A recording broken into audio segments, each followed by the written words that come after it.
এক ব্যক্তি হযরত ঈসা আলাইহি ওয়াসালামের খেদমতে সফরে রওনা হলো। ঈসা আলাইহি ওয়াসালামের সঙ্গে 3টি রুটি ছিল।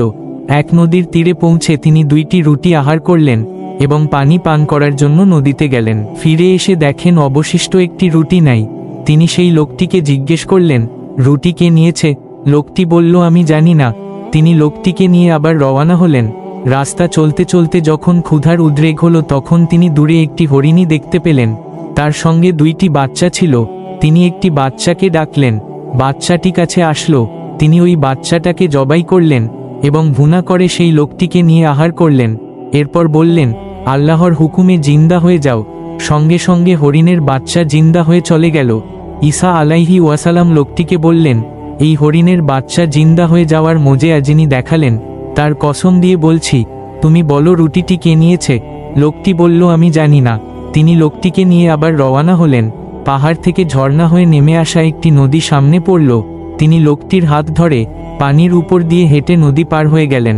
অতঃপর তিনি বললেন, যিনি বিনা নৌকায় নদী পার হওয়ার এই মোজেয়া দেখালেন তার কসম দিয়ে বলছি, তুমি বলো রুটি কে নিয়েছে?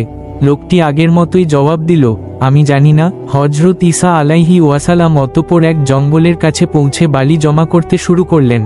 যখন এক বিরাট বালির স্তূপ হয়ে গেল তখন সেই স্তূপকে লক্ষ্য করে বললেন, আল্লাহর হুকুমে সোনা হয়ে যাও।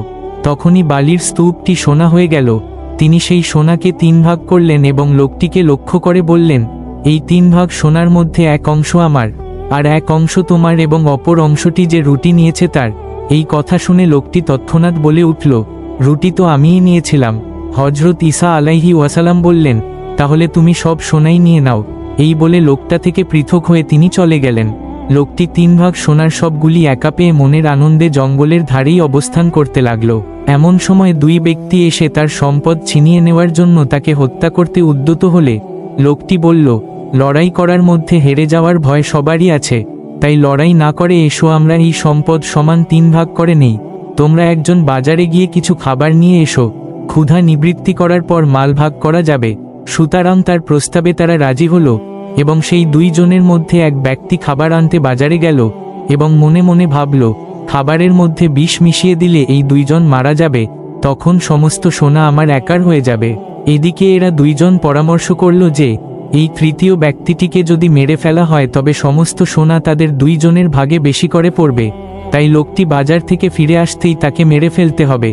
সুতরাং লোকটি যখন খাবার নিয়ে ফিরে আসলো তখন 2 জন মিলে তাকে হত্যা করে ফেলল এবং মনের আনন্দে খাবার খেতে লাগলো। খাবার খাওয়া শেষ হতে না হতেই বিষের প্রতিক্রিয়ায় এরা 2 জন ও সেখানে মারা পড়ল। সোনার 3টি স্তূপই যেমন কার ছিল তেমনি সেখানে পড়ে রইল, কেউ পেল না। 3 জনের লাশই সোনার পাশে ছড়িয়ে ছিটিয়ে পড়ে থাকল। ঘটনাক্রমে ঈসা আবার সেই রাস্তা দিয়ে অতিক্রম করছিলেন। তিনি এই দৃশ্য দেখে সবাইকে ডেকে বললেন, দেখো, সম্পদের হাকিকত এই, এর লোভ থেকে নিজেকে বাঁচাও।